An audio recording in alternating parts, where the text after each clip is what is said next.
নতুন সংবিধান প্রণয়ন করতে দীর্ঘ সময়ের প্রয়োজন জানিয়েছেন আইন উপদেষ্টা আসিফ নজরুল। আর নতুন সংবিধান ছাড়া নতুন বাংলাদেশের প্রয়োজন নেই বলে মন্তব্য করেছেন নাহিদ ইসলাম। এক আলোচনা সভায় এসব কথা বলেন তারা। আর বিএনপি নেতা সালাউদ্দিন আহমেদ বলেন, সংবিধান বাতিল না করে সংশোধন করে সমস্যার সমাধান সম্ভব। সংবিধান সংস্কারে নাগরিক জোটের 7 প্রস্তাব নিয়ে রাজধানীর আন্তর্জাতিক মাতৃভাষা ইনস্টিটিউটে আলোচনা সভার আয়োজন করে নাগরিক কোয়ালিশন। এতে অংশ নেন সরকারের আইন উপদেষ্টা, জাতীয় ঐকমত্য কমিশনের সদস্য সহ বিভিন্ন রাজনৈতিক দলের নেতা ও সুশীল সমাজের প্রতিনিধিরা। দীর্ঘ আলোচনা সভায় বক্তারা সংবিধান সংস্কারের পক্ষে বিপক্ষে খুঁটিনাটি বিষয়গুলো তুলে ধরেন। সংবিধান সংস্কার বিষয়ে বিশদ আলোচনা করে আইন উপদেষ্টা আসিফ নজরুল বলেন, জুলাই সনদ দ্রুত সম্ভব না, আর সংবিধানে সব উত্তর খোঁজাও ঠিক না। নতুন সংবিধান প্রণয়ন হতে বহুদিন লাগতে পারে। এখন এই জন্য আমি 72 সংবিধান কন্টিনিউ করব। নতুন সংবিধান প্রণীত না হওয়া পর্যন্ত বর্তমান যে সংসদ থাকবে, যে সংসদটা সংবিধান পরিষদ সংসদ হিসেবে কাজ করবে, সে 72 সংবিধানের প্রয়োজনীয় অ্যামেন্ডমেন্টগুলো করে ফেলবে। প্রধানমন্ত্রীর মেয়াদকাল নিয়ে যে তর্ক চলছে তা খণ্ডন করে আলী রিয়াজ বলেন, আসলে মেয়াদ না ক্ষমতা, কি হবে তা নির্ধারণ করতে হবে। প্রধানমন্ত্রীর 2 মেয়াদের প্রশ্ন আসলে 2 বারের প্রশ্ন। প্রধানমন্ত্রীর কোনো মেয়াদ নেই।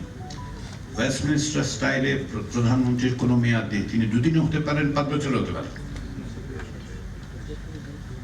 পার্লামেন্টের মেয়াদ ততক্ষণ যতক্ষণ পর্যন্ত একজন মেজরিটি কমান্ড করে, মেজরিটি আছে তার, ততক্ষণ পর্যন্ত।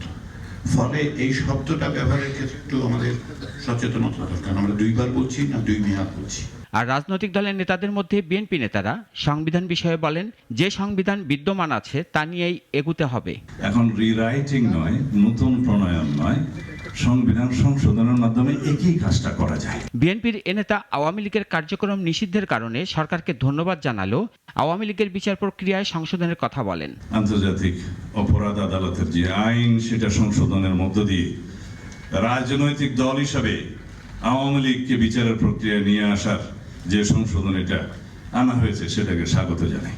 আইনটা যেন সুষ্ঠুভাবে প্রয়োগ করা হয়, যেন ন্যাশনালি এবং ইন্টারন্যাশনালি এটা বলতে না পারে যে এটা সুষ্ঠুভাবে বিচার প্রক্রিয়া সম্পন্ন হয়নি।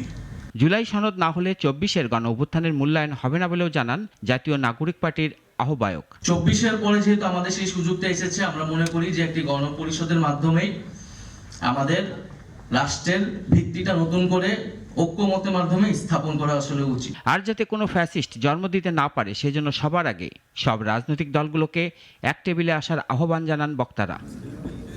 রাশেদুল কাদের, নাগরিক, ঢাকা।